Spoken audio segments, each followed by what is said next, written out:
Ahmet Kavlak, Iğdır Üniversitesi İlahiyat Fakültesi Mantık Anabilim Dalı Başkanı. Öncelikle çocukların yanında yani insanın yaşantısının tesiri bilginin tesirinden daha fazladır.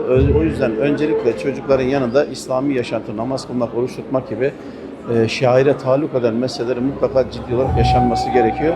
Dede ve neneyle çocuklar mutlaka muhatap edilmeli ve mutlaka çocukların mesela dindar birileriyle tanıştırılıp onların muhabbetini çocukların görmesi gerekiyor. Bunların başına dede nene gelir.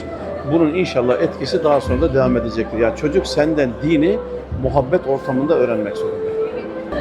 Yani modern yaşamın yoğunluğu derken bu mesele kadın için modern yaşamın bulunması onun açısından ahiret noktasında ve ailenin yaşantısı noktasında bir risktir.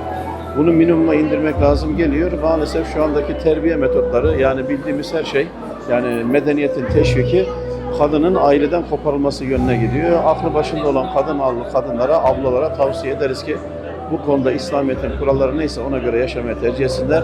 Yoksa bakmaya kıyamadığı evladının yarın ne olacağını bilemez.